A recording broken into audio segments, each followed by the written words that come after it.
찾으신 줄 알고 마가복음 12장 35절에서 44절 한 절씩 교독하겠습니다. 12장 35절입니다. 예수께서 성전에서 가르치실세 대답하여 이르시되 어찌하여 서기관들이 그리스도를 다윗의 자손이라 하느냐. 다윗이 성령에 감동되어 친히 말하되 주께서 내 주께 이르시되 내가 네 원수를 네 발 아래 둘 때까지 내 우편에 앉았으라 하셨도다 하였느니라. 다윗이 그리스도를 주라 하였은즉 어찌 그의 자손이 되겠느냐 하시니 많은 사람들이 즐겁게 듣더라. 예수께서 가르치실 때에 이르시되 긴 옷을 입고 다니는 것과 시장에서 문안 받는 것과 회당의 높은 자리와 잔치의 윗자리를 원하는 서기관들을 삼가라. 그들은 과부의 가산을 삼키며 외식으로 길게 기도하는 자니 그 받는 판결이 더욱 증하리라 하시니라. 예수께서 헌금함을 대하여 앉으사 무리가 어떻게 헌금함에 돈 넣는가를 보실세 여러 부자는 많이 넣는데 한 가난한 과부는 와서 두 렙돈 곧 한 고드란트를 넣는지라. 예수께서 제자들을 불러다가 이르시되 내가 진실로 너희에게 이르노니 이 가난한 과부는 헌금함에 넣는 모든 사람보다 많이 넣었도다. 그들은 다 그 풍족한 중에서 넣었거니와 이 과부는 그 가난한 중에서 자기의 모든 소유 곧 생활비 전부를 넣었느니라 하시니라. 아멘. 네, 오늘 잘 아시는 분들도 계시겠지만 또 그러지 못한 분도 계실 수 있을 것 같아서 간단하게만 좀 설명을 드리면 예수님이 십자가 지시기 위해 예루살렘으로 입성하실 때, 예루살렘으로 들어가실 때 예루살렘을 추앙하던 많은 무리들이 자신의 손에 나무가지를 하나씩 들고 다 흔드는데 그게 종려 나무 가지였죠. 그래서 그것을 기념하면서 우리가 그 후대에 지금 딱 요 오늘입니다. 오늘 이 기점 이 날을 기념하고 이 날을 기점으로 한 주간을 고난 주간이라고 부르는 거예요. 이 고난 주간 안에 예수님이 제자들과 함께 이제 예루살렘 안에서 십자가를 향해 가시는데요. 예수님이 체포당하시고 그리고 십자가에 못 박혀 죽으시고 그리고 부활하시는 일은 이제 다음 우리가 주일날 이어지는 요 일입니다. 요 일이 우리가 지금 보고 있는 마가복음에서 지금 이제 계속 말씀을 읽고 묵상하시는 성도님들은 순차적으로 계속 이어지는 그런 스토리들이지요. 그 모습 속에서 예수님이 입성하실 때 예루살렘 성을 들어가실 때 그 당시에 많은 사람들이 예수님을 향해서 환호했던 모습이 우리가 보고 있는 마태복음, 마가복음, 그리고 누가복음, 또 하나 요한복음까지 네 군데서 다 등장합니다.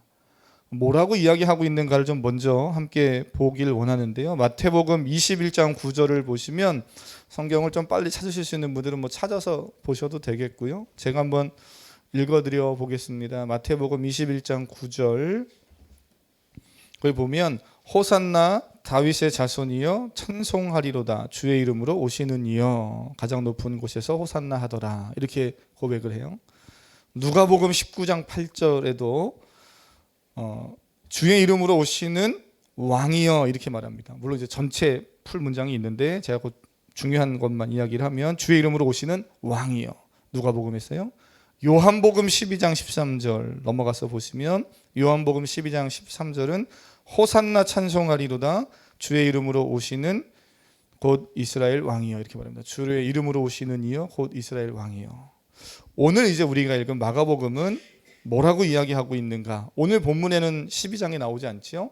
어디 나옵니까? 혹시 말씀을 지금 쭉 묵상하시는 분들 어디에서 등장하나요? 네, 11장에 한번 보시면 11장 한번 9절 10절 한번 같이 읽어볼까요? 11장 9절 10절입니다. 함께 읽습니다. 시작.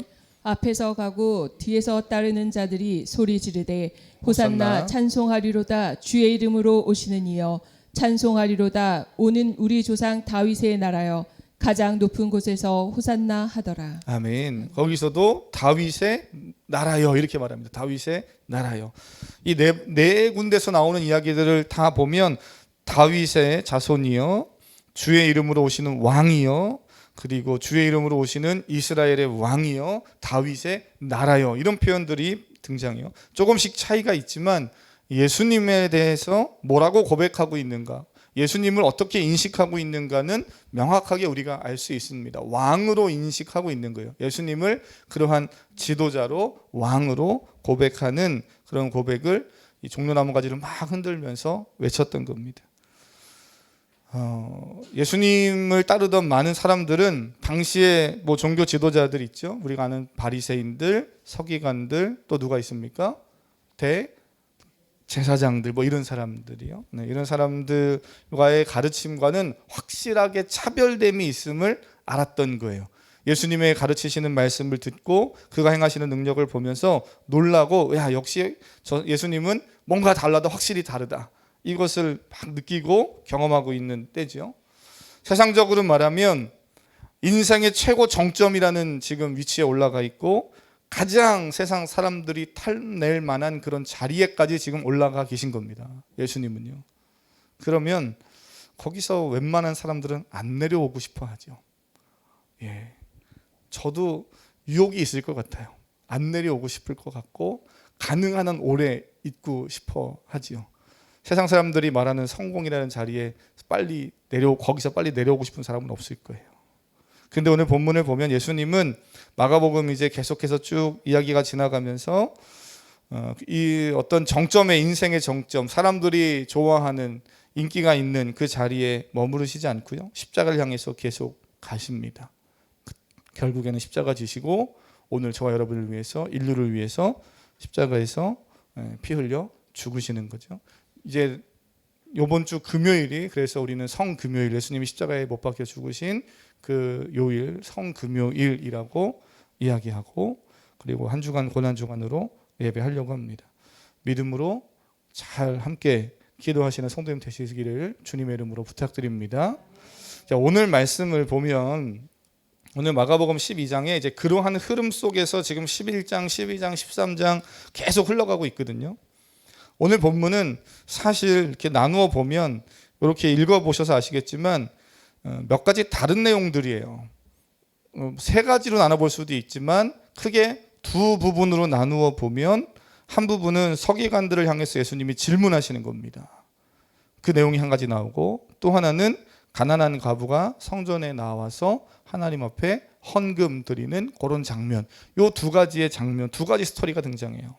이 두 가지 말씀을 따로 떼어서 읽어도 뭐 문제가 없고 또 지금처럼 설교를 해도 전혀 문제가 없지만 저는 오늘 가능한 한 이 두 사건을 함께 살펴보면서 이 두 개의 말씀을 연결지어서 어떠한 의미가 우리에게 있는가를 보려고 합니다. 그러기 위해서 먼저 첫 번째 사건 35절에서 37절에 나오는 예수님이 서기관들을 향해 질문한 이 내용을 한번 좀 살펴보려고 합니다. 한번 읽어보겠습니다. 35절에서 37절까지인데요. 교독하겠습니다. 예수께서 성전에서 가르치실새 대답하여 이르시되 어찌하여 서기관들이 그리스도를 다윗의 자손이라 하느냐. 다윗이 성령에 감동되어 친히 말하되 주께서 내 주께 이르시되 내가 내 원수를 내 발 아래에 둘 때까지 내 우편에 앉았으라 하셨도다 하였느니라. 함께 읽습니다. 다윗이 그리스도를 주라 하였은즉 어찌 그의 자손이 되겠느냐 하시니 많은 사람들이 즐겁게 듣더라. 아멘. 말씀을 잘 보시면 예수님이 질문하시는 내용이 있어요. 예루살렘으로 입성하셔서 막 이렇게 들어가실 때 많은 사람들이 종려나무 가지를 흔들면서 외쳤던 그 소리 있죠. 제가 앞에서 네 군데서 등장하고 조금씩 차이가 있지만 그래도 뭐라고 이야기하는가를 말씀드렸어요. 그들이 하나같이 예수님을 유대 민족을 이끌어갈 새로운 지도자로 생각하고 정치적 리더자, 역사적 혁명가로 예수님을 추앙합니다. 이제 그 예수님이 자신의 요구와 기대대로 왕이 되기를 바라고 있는 거죠. 그래서 마가는 우리 조상 다윗의 나라여 이렇게 표현하는 거예요. 이스라엘 역사를 보면 다윗의 왕 이후로 계속해서 다윗 왕가의 혈통에서 하나님이 민족을 이끌어갈 지도자를 세우실 것을 말씀하십니다. 그리고 이스라엘 역사에서 이스라엘 백성들은 그것을 기대하고 있었죠. 실제로 구약에 여러 말씀들이 있지만 두 구절 정도 찾아보면 이사야 11장인데요. 이사야 구약성경 11장 1절과 2절 한번 찾아서 보시겠습니까? 구약성경 이사야입니다. 야, 갑자기 마가복음 보다가 구약의 이사야는 어디에 있냐 이러시면 안 되고요.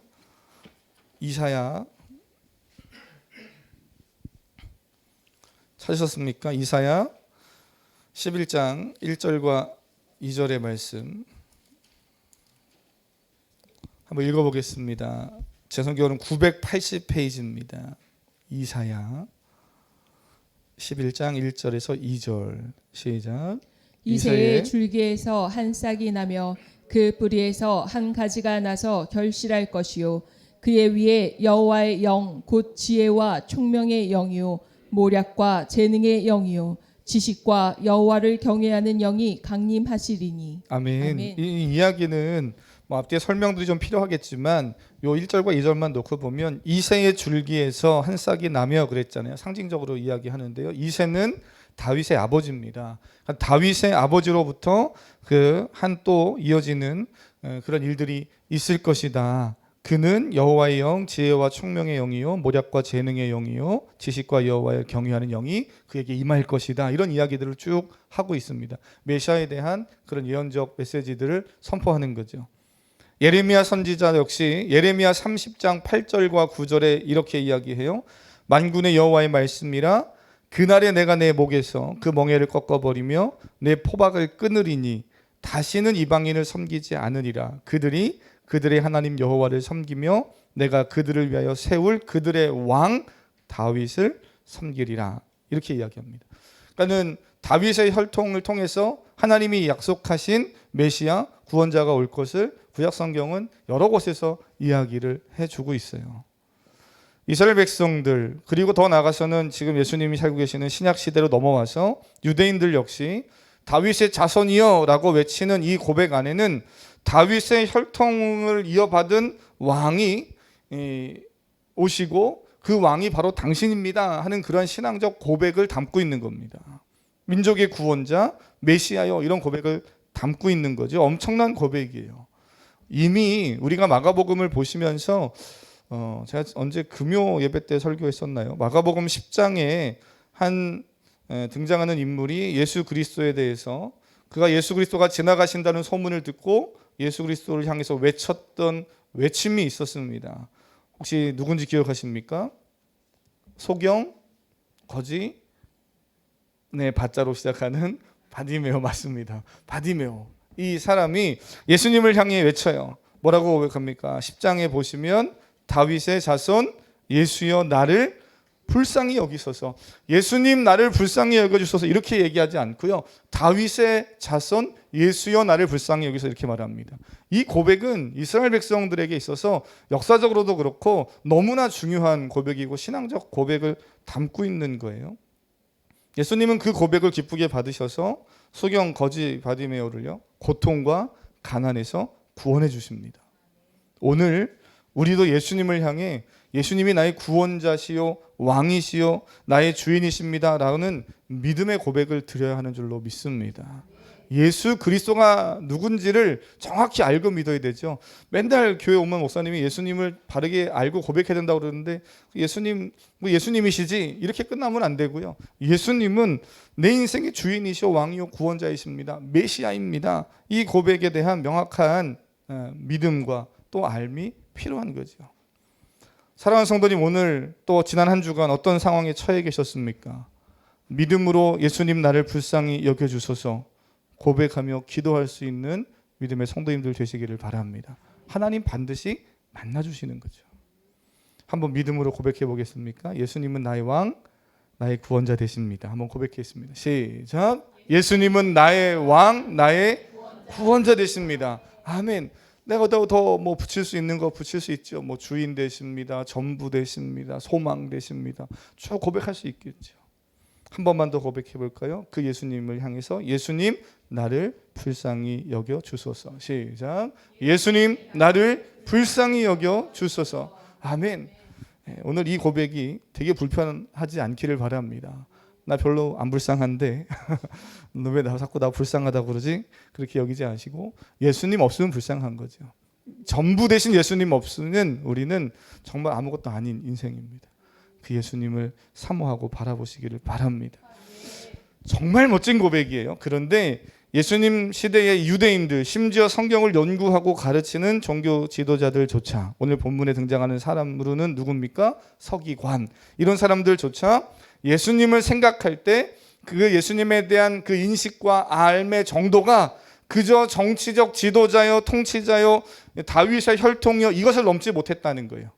그래서 예수님이 마지막 십자가를 지시기 바로 이제 직전에 서기관들을 향해서, 무리들을 향해서 이 이야기를 하시는 거죠. 나는 단순히 다윗의 혈통으로만 이어져 내리는 그 육신의 어떤 너희들이 원하는 왕이요 지도자냐? 그거 틀린 거 아닌데 그것뿐이냐? 지금 이걸 물으시는 거죠. 사도 바울이 이 부분을 로마서 1장에서 너무나 선명하게 정의 내려놨어요. 로마서 1장 3절과 4절, 오늘 뭐 말씀을 좀 여러 군데 보는데요. 로마서 1장 3절과 4절 말씀 한번 뭐라고 고백하는지 사도 바울의 고백을 한번 보겠습니다. 로마서 1장 3절, 마태, 마가, 누가, 요한복음, 사도행전, 다음에 로마서입니다. 로마서 1장 찾으시면 3절 4절 함께 읽습니다. 시작. 그의 아들에 관하여 말하면 육신으로는 다윗의 혈통에서 나셨고 성결의 영으로는 죽은 자들 가운데에서 부활하사 능력으로 하나님의 아들로 선포되셨으니 곧 우리 주 예수 그리스도시니라. 아멘. 아멘. 두 가지를 이야기합니다. 한 가지만 이야기하면 안 돼요. 예수 그리스도가 누구신가에 대한 이해를 가질 때 이 두 가지를 다 이해하셔야 됩니다. 그리고 다 믿는 거죠. 한 가지는 육신의 혈통으로는 다윗의 혈통으로 오신 인간 예수님이시지요. 그러나 거기서 끝나지 않고 성결의 영으로는 죽은 자 가운데서 부활하사 능력으로 하나님의 아들로 선포되신 우리 주 예수 그리스도 하나님이시요 하나님의 아들이시요 구원자이신 분이십니다 하는 이 두 가지의 이해가 다 있어야 됩니다. 예수님은 십자가를 앞두고 자신의 정체성을 분명하게 드러내셔요. 그래서 오늘 본문에서 서기관들을 향해 질문합니다. 그리스도를 너희는 왜 다윗의 자손이라고 하니? 이렇게 묻는 거예요. 너희는 왜 그리스도를 자꾸 다윗의 자손이라고만 하니? 이걸 질문을 합니다. 이 질문의 의도가 결국 뭡니까? 예수 그리스도가 다윗의 자손이 아니라는 말을 하시는 게 아니잖아요. 잘 들으셔야 됩니다. 예수님은 나 다윗의 자손, 다윗의 혈통 맞다는 거예요. 그걸 부정하진 않습니다. 다윗의 자손 맞습니다. 구약의 말씀을 성취하신 분이십니다. 하지만 예수님은 당시 유대인들이 생각하고 기대하는 다윗의 후손 정도가 아니라는 거죠. 그 정도가 아니라는 거예요. 예수님은 인간의 족보와 혈통에 갇혀 있는 후손이 아니라 그보다 앞서 계시고 다윗보다 훨씬 앞서 계신 뛰어나신, 아니 비교조차 할 수 없는 위대하신 하나님이요 구원자요 메시아라는 거예요. 예수님은 이 사실에 대해서 다윗이 시편에서 고백한 그 고백을 인용하셔서 그렇기 때문에 다윗은 그리스도를 향해서 주라고 고백하지 않니 이 이야기를 지금 하는 거죠. 다윗이 더 앞선 세대의 선조면 주라고 고백할 수 없지요. 그런데 다윗보다 더 앞선 세대의, 그리고 그것과는 비교할 수 없는 창조주요 근원이신 예수 그리스도 메시아를 향해서 주라고 고백하는 그 고백은 너희가 모르냐, 성경에서 안 읽어봤냐, 이런 이야기를 지금 하시는 거예요. 그러니 서기관들과 당시 예수님을 추앙하며 손에 종려나무 가지를 흔들었던 호산나 다윗의 자손이요 예수님을 향해서 왕이요 하나님의 나라요 이렇게 외쳤던 많은 무리들은 그 고백이 틀린 고백은 아닌데 온전한 고백은 아니죠. 반쪽짜리 고백인 거예요. 자신이 보고 싶고 자신이 믿고 싶고 자신이 신앙생활하고 싶은 대로만 신앙생활하고 고백하고 있는 상황이죠. 저는 오늘 예배하는 사랑하는 성도님, 저도 마찬가지고요. 하나님을 온전히 고백하는 은혜가 있기를 축복합니다. 내가 믿고 싶은 대로만 믿고 내가 보고 싶은 대로만 보는 것은 신앙생활이 아니죠. 그건 아무리 많이 해도 결국 점점 더 이상한 방향으로 가는 거예요. 그거 아십니까? 정말 작은 각도인데, 각도기 아시죠? 각도기, 각을 재는. 우리 아이들 초등학교 때 각도기 배우는데요. 정말 작은 각도, 1도, 2도 정말 작은 거여서 요만큼밖에 그 앞에선 차이가 안 나지만 시간이 많이 지나면 지날수록 그 1도의 차이가 점점 어떻게 됩니까? 틈이 벌어져서 엄청난 영향을 끼치는 거예요. 예수 그리스도에 대한 명확한 이해와 고백이 성경 안에서 바르게 세팅되지 않으면 우리는 전혀 다른 예수 그리스도를 고백하고 믿을 수도 있는 거죠. 오늘 본문에 나오는 서기관들의 삶과 신앙도 그렇게 온전하지 못하고 일그러져 있습니다. 성경을 얼마나 많이 봤겠어요. 성경을 얼마나 많이 필사하고 성경을 얼마나 많이 연구했겠습니까? 그런데 그들의 신앙이, 심지어는 신앙이 일그러지니까 삶도 일그러진 거죠. 그 모습을 오늘 서기관들이 여실히 보여주고 있어요. 예수님은 그들의 외식을 주의하라 이렇게 말씀하십니다. 여기서 외식은 날씨도 이제 많이 따뜻해지고 그거 아십니까? 에어컨을 지난주 중에 1, 2층을 전부 다 싹 청소해놨거든요. 제가 청소한 게 아니라 업체에서 청소를 했어요. 청소했다니까 제가 하신 줄 아시더라고요. 업체를 통해서 싹 깨끗하게 청소해놨어요. 따뜻한 공기가 돌고 지금 이제 날씨가 따뜻하니까 이쯤 되면 이제 약간 피곤할 수 있는 시간이에요. 집중력이 떨어질 수 있어서 정신을 한번 차려보라고 말씀을 드리면, 여기서 말하는 외식은 밖에서 먹는 외식이 아니에요. 할렐루야. 네. 이걸 어쩌면 좋을까? 이 분위기를. 네. 어쨌든 여기서 말하는 서기관의 외식을 주의하라. 이거는 밖에서 먹는 외식이 아니고 어떤 의미입니까? 마태복음에서 제가 산상수훈 설교를 성도님과 함께 말씀 나눌 때 설명드린 적이 있어요. 외식은 겉으로 그럴싸하게 사는 거죠. 그럴싸하게 꾸민 겁니다. 겉으로 그럴싸하게. 더 정확하게는 가면을 쓰는 거예요. 다른 역할을 하는 겁니다. 교회 안에서의 모습과 교회 밖에서의 모습이 달라요. 더 심각한 건 교회 안에서조차 모습이 다릅니다. 이럴 수 있는가? 실제로 그럴 수 있죠. 교회 안에서조차 온전한 그리스도인의 모습이 아니라 왜곡된 잘못된 그리스도인의 모습을 가지고 그리스도인의 가면을 쓰면 그런 척 신앙생활을 하는 사람이 많더라는 거예요. 요즘만 그런 게 아니라 이 시대에도 그랬습니다. 앞으로도 계속 그런 사람들은 또 있겠죠. 이 가면을 쓰고 산다는 것 정말 힘든 거예요. 연극의 가면을 뜻하는 페르소나라는 단어가 있는데, 이 단어를 가지고 정신분석학에서는 여러 가지를 설명하고 사용하는 단어인데요. 자신의 실존, 내가 누구인가 하는 본질과 누구나 다, 모든 인간이 다 가면을 쓰고 있거든요. 한두 개씩은. 근데 그 가면과 나의 실존과의 이 거리가 너무 멀면, 그러면 사람이 혼란함에 와요. 정신적 이상이 옵니다. 내가 누군가? 나는 정말 어떤 사람인가? 이게 혼란함이 오는 문제가 생겨서 정신의학에서는 이 페르소나라는 단어를 가지고 여러 가지 설명하거든요.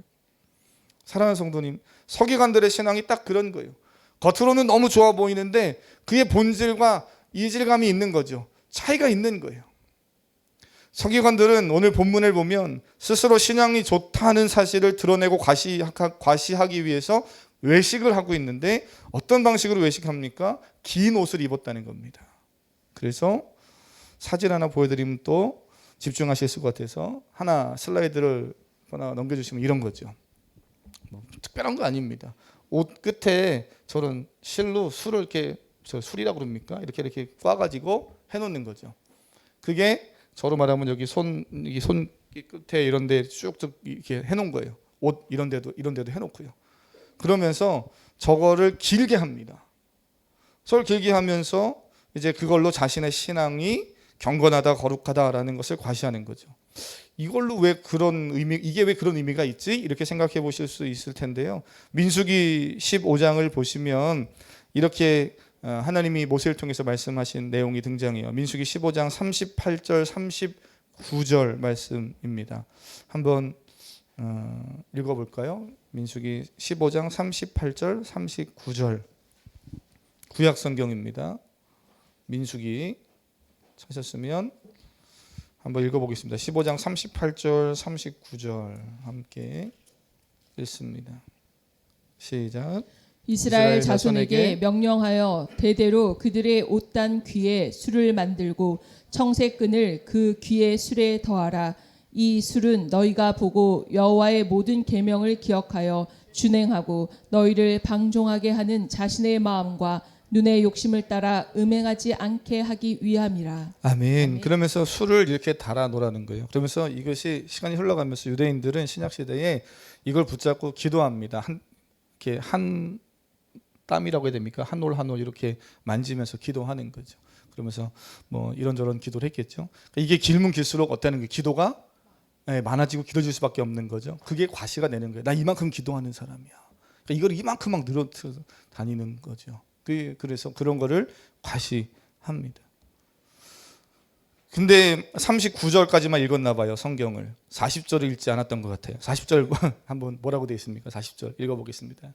제가 읽어볼까요? 40절. 그리하여 너희가 내 모든 계명을 기억하고 행하면 너희의 하나님 앞에서 거룩하리라. 뭐하면요? 하나님의 계명을 기억하고 행하면. 그저 외식하는 그런 형태로 그런 척 하는 거 말고 실제로 말씀을 기억하고 삶에서 실천하고 행하는 그 삶을 하나님 말씀하시는 거예요. 근데 이게 신약시대에 넘어와서 이스라엘 백성들은 그냥 그것을 과시하는 용어로 서기관들이 그렇게 입고 다녔던 거죠. 그래서 예수님이 그것을 지적하십니다. 외식하는 자요. 살아가는 성도님, 외식하는 신앙생활이 아니라 하나님을 진정으로 알고 믿음으로 고백하며 살아가는 그런 삶이 되시기를 바랍니다. 더 많은 또 외식들을 몇 가지 이야기하는데요. 그냥 시간상 지나가면 그 모습, 높은 자리에 앉으려고 하고 사람의 칭찬과 인정을 받으려고 하는 그런 모습들을 가지고 있다는 거예요. 오늘 우리도 높은 자리에 앉으려고 하는 것보다 우리가 몇 주 전에 말씀 나눴죠. 오히려 섬기는 자가 되려고 하자. 오늘 그 마음을 다시 한번 가져보시기를 바랍니다. 이러한 모습을 보면서 우리가 이제 남은 제가 5분 정도 더 시간을 좀 설교하려고 하는데요. 이제 남은 시간이 그 뒤에 이어지는 내용을 보시면 이 말씀을 그냥 과부가 두렙돈을 한 고드란트를 헌금함에 넣었다 하는 이 모습이 지금까지 살펴봤던 이 앞에서 나오는 서기관의 외식하는 신앙생활, 예수 그리스도가 누군지 잘 모르고 그저 반쪽짜리 신앙의 고백만 가지고 살았던 이 사람의 모습과 어떤 연관성이 있는가 하는 것이 선명하게 드러나죠. 44절 한번 읽어보겠습니다. 본문 44절입니다. 시작. 그들은 다 그 풍족한 중에서 넣었거니와 이 과부는 그 가난한 중에서 자기의 모든 소유 곧 생활비 전부를 넣었느니라 하시니라. 아멘. 아멘. 이 말씀은 가난한 여인이 자신의 생활비 전부를 넣었다는 그 말씀이에요. 그런데 우리가 이거를 오해하면 그래서 우리도 하나님께 헌금할 때 인색하게 헌금할 것이 아니라 많이 내야 한다. 전부를 내야 한다. 봐라, 이 여인 전부 전 재산을 바치지 않았냐? 전 재산을 바쳐라. 그건 이제 이단들이 하는 얘기죠. 잘못된 성경을 해석하고 적용하는 모습일 겁니다. 헌금을 강조하기 위해서 이 말씀을 사용하는 건 오용이죠. 오늘 말씀은 그런 용도로 사용하라고 주신 말씀이 아니에요. 물론 하나님은 우리가 진심 어린 마음을 다해 섬김과 헌신, 그건 물질만이 아니고요. 시간이든 재능이든 은사든 이런 물질이든 이런 것들을 하나님을 위해서, 이웃을 위해서 기쁘게 사용할 때 하나님은 기쁘게 받으시는 줄 믿습니다. 더 좋은 것으로 늘 채워주시는 하나님임을 저도 믿고 늘 경험하죠. 좋으신 아버지시고 좋으신 하나님이시기 때문입니다. 저는 이왕이면 사랑하는 성도님들의 신앙이 하나님이 기뻐하시는 일, 그래서 복음을 전하고 이웃을 살리는 그 일에 늘 자원하는 마음으로 하고 기쁨으로 하고 또 넉넉히 할 수 있는 은혜도 있기를 축복합니다. 그래서 직장이든 또는 사업장이든 아이들의 공부든 하나님께서 그 가운데 우리가 세상을 살아가니까요. 세상에 필요한 물질도 공급해 주시기를 원해요. 이게 부모의 마음이잖아요. 부모는 이왕이면 자녀들이 다른 집 자녀들보다 더 잘 살길 바라죠. 그게 꼭 무슨 1등하고 좋은 빌딩 사는 그런 의미가 아니라 잘 살길 바라잖아요. 저 역시 예배하는 우리 사랑하는 성도님들이 이 시간 함께 예배하는 믿음의 공동체 성도님들과 자녀들이, 가정이, 직장과 사업장이 누구보다 더 하나님 은혜 안에 잘되고 복되기를 주님의 이름으로 축복합니다. 저도 그걸 위해서 새벽에도 함께 기도하죠. 그건 잘못된 건 아니에요. 넉넉한 은혜가 있기를 주님의 이름으로 축복합니다. 네, 어디서 아멘을 하시려고 하시는지 모르겠지만 하여튼 저는 그렇게 기도하고 있어요. 그럼에도 불구하고 오늘 이 말씀을 단순히 헌금 많이 내십시오, 그럼 하나님이 기뻐하십니다, 이런 용도로 사용되어진다면 그건 심각한 문제일 겁니다. 그런 의미에서 오늘 42절을 앞의 말씀과 연결지어서 계속 보면 42절에 성전에 들어와 생활비 전부를 넣은 과부의 형편이 어떠한지를 예수님이 이렇게 설명하고 계셔요. 42절 눈으로 보시면 이 과부는 와서 2렙돈 곧 한 고드란트를 넣었다는 거예요. 전부를 넣었는데 그 전부가 어느 정도라고요? 2렙돈이라는 겁니다. 한 고드란트라는 거예요. 그래서 이런 거더라고요. 사진 하나 더 보여주시면, 이게 정확히 그건지는 모르겠으나 하여튼 뭐 이런 동전인 거예요. 그래서 요즘 우리도 화폐 단위, 이게 화폐 단위거든요. 렙돈, 고드란트 화폐 단위인데 우리나라도 동전이 있잖아요. 동전, 그죠? 그래서 500원짜리, 100원짜리 이런 거 있잖아요. 이런 거를 딸랑 2개 가지고 있고 그 2개를 헌금함에 딸랑 넣은 거예요. 달라랑 이렇게 넣은 겁니다. 제가 딸랑이라고 이렇게 뭐라 그럽니까? 땡그랑 그렇습니다. 주여 아버지. 땡그랑 넣은 거, 제가 시간이 점점 급하니까 마음이 급해서 땡그랑하고 2개를 넣은 거예요. 자, 그럼 생각해 보세요. 이것을 예수님은 풍족한 중에 드린 많은 사람들보다, 부자도 있었거든요. 부자는 막 엄청나게 드렸겠죠. 근데 예수님이 지켜보시다가 여기 지금 부자도 헌금하고 다 했는데 그들보다 이 여인이 가장 많이 했네, 전 재산을 드렸네, 이렇게 얘기하시는 거잖아요. 저는 이런 생각을 해봐요. 그런 경험이 우리 형제들 다 있으실지 모르겠는데 이 여인이 아마 2렙돈을 주머니에 가지고 교회 성전에 들어갔을 겁니다. 그리고 본인이 2렙돈 있는 게 전부라는 걸 알고 있어요. 어쩌면 헌금할 때 주머니에 손을 넣고 만지작거렸을지도 몰라요. 2개가 있네. 여러분, 그러면 어떻게 하시겠습니까? 여러분이라면. 그렇습니다. 2개를 다 넣는 사람도 있겠죠. 어떤 사람은 안 넣는 사람도 있겠고, 그러나 어떤 사람은 또 만지작거리다 하나만 넣는 사람도 있겠죠. 하나를 넣었다고 문제됩니까? 정말 너무 없어서 안 냈다고 문제가 됩니까? 우리 하나님이 그런 걸 책망하신 적이 없거든요, 성경에서. 성경이 근데 뭘 이야기합니까? 2개 가지고 있었는데 2개를 다 넣었다는 거예요. 저는요, 이 여인이 과부라고 이야기하고 있어요. 요즘 시대와 다르게 지금 예수님 당시 이 시대는, 고대 사회는요, 남편이 먼저 죽으면 여인 혼자 살아갈 수 없는, 안전망이 다 깨어진 사회입니다. 그런 생활이에요. 자신이 스스로 생활을 영위해 가야 돼요. 그런데 돈을 벌 수도 없는 환경입니다. 구걸해야 될 수도 있어요. 근데 딱 그것도 큰 돈도 아니지만 어쨌든 2개 동전 딸랑딸랑 가지고 있어요. 만지작거리다 하나는 넣고 하나는 혹시 모르니까 나가서 뭐라도 먹고 살아야 되겠지, 이런 생각 왜 안 들었겠어요? 그런데 2개를 다 넣었다라는 겁니다. 그녀의 마음이 어땠을까? 에이, 어차피 없는 거 뭐. 어차피 없는 거. 하나 넣나 2개 넣나, 어차피 이래 죽나 저래 죽나 굶어 죽으나 뭐 어차피 없는 거 모르겠습니다. 그러면서 그냥 2개를 도박카드 하나님께 넣었을까? 저는 그건 분명 아니라고 생각해요. 왜요? 그랬으면 하나님이 이렇게 칭찬하실 이유가 없죠. 하나님은 마음을 다 꿰뚫어 보시는 분이에요. 모든 걸 아시는 분이시잖아요. 근데 하나님께 이 여인은 마음을 드린 거예요. 진정성을 드렸습니다. 자신의 것을 계산하지 않고 하나님 앞에 정말 내가 이거 하나는 남겨서라도 좀 먹어야 되는데, 살아야 되는데, 이렇게 하지 않은 거죠. 뭘 이야기하는 거예요? 세상을 의지하지 않은 겁니다. 전적인 하나님에 대한 신뢰가 있었던 거예요. 자신의 삶을 하나님께 온전히 맡긴 겁니다.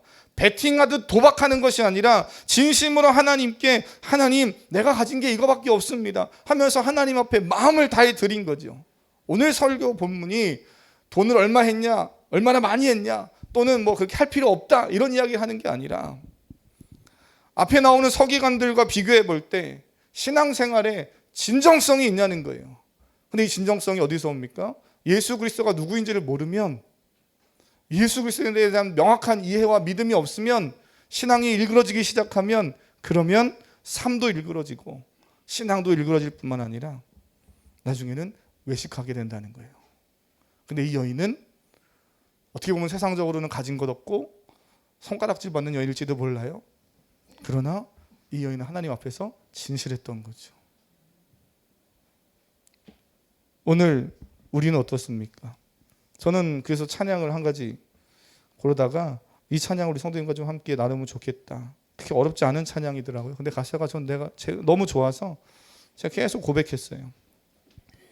이 여인은요, 서기관들은 다 자신의 경건을 자랑하고 나 기도 많이 하는 자 이만큼 줄줄줄 달고 다녀. 그러면서 실제로 기도 시간에 많이 앉아 있었을 수도 있어요. 그러나 많이 앉아 있는다고 기도하는 겁니까? 그냥 이것만 만지작거리고 있는 거죠. 그래서 과시하는 거예요. 봐라, 나 지금 1시간째 앉아 있다, 2시간째다 이러고 있는 거예요. 아무 소용이 없는 일이죠. 가난한 사람이 과부가 성전에 들어오는데 도와줄 생각은 안 하는 거예요. 거기엔 관심이 없는 거죠. 성경을 잘 알면 섬김과 도와줌과 낮아짐의 자리에 있어야 되는데 그러지 않은 거예요. 이들은 세상이 살아갈 힘이고, 세상의 돈이 살아갈 힘이고요, 사람들의 인기와 관심이 살아갈 동력인 거예요. 그러나 그와 달리 이 여인은 하나님께 자신의 모든 걸 내어 던집니다. 하나님이 내 삶의 보호자 되시고 하나님만이 내 인생의 주인 되신다고 고백하는 거죠. 하나님만이 내 인생의 주인이라는 거예요. 하나님만이 내 인생의 공급자이십니다. 그걸 뭐 많이 들어야 고백하는 겁니까? 아무리 많이 들어도, 여기 뭐 100억 부자가 있는데 한 1억 헌금하면서 하나님이 내 삶의 진정한 공급자입니다, 물론 진정한 고백일 수 있겠죠. 그러나 나 뭐 한 1억 할 수 있어, 그러고 하는 것은 진정한 고백일 수 없죠. 하나님 기뻐하시는 헌금이 아니죠.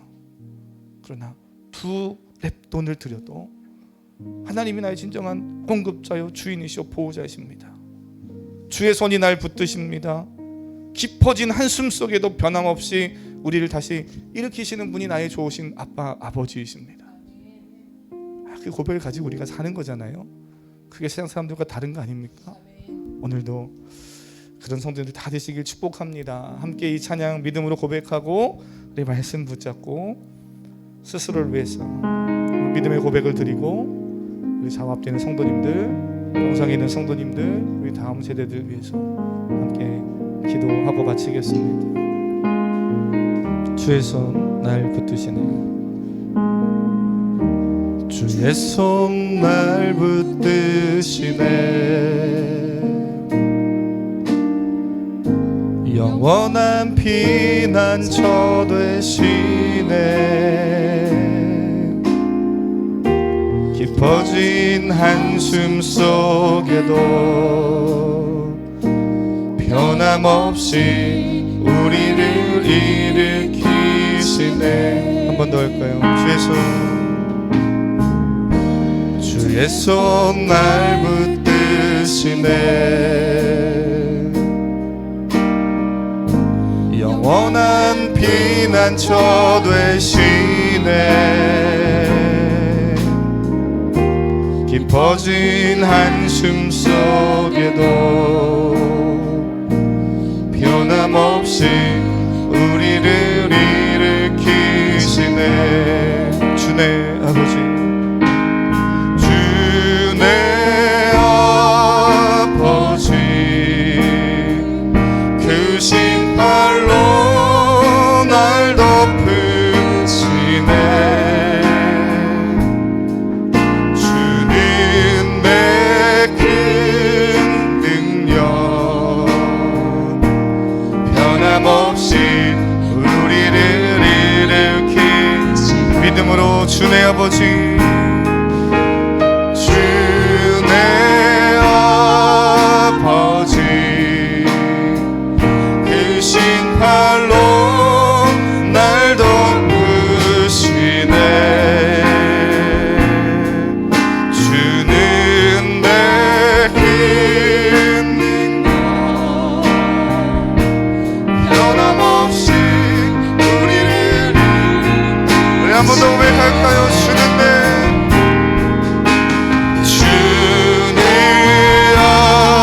아버지, 그 신발로 날 덮으시네, 주는 내 큰 능력, 변함없이 우리를. 우리 목소리 높여 고백합니다. 주의 손 날 붙드시네, 영원한 피난처 되시네, 깊어진 한숨 속에도 변함없이 우리를 일으키시네. 주네 아버지,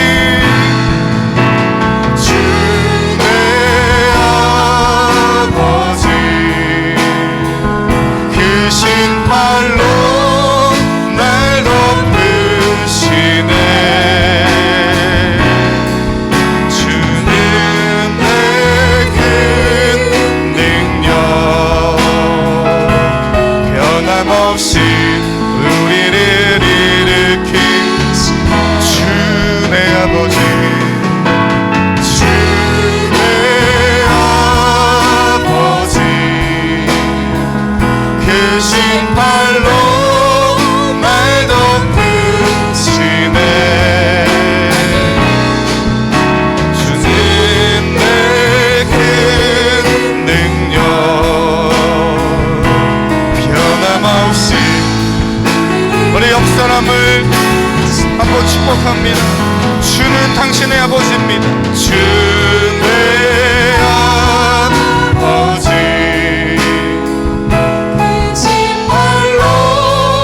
날 높으시네.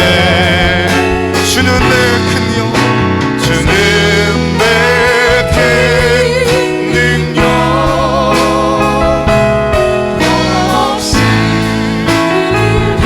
할렐루야. 주님, 우리 목소리로 고백할 거예요. 주는 내 아버지, 크신 팔로 날 덮으시네. 주는 내 큰 능력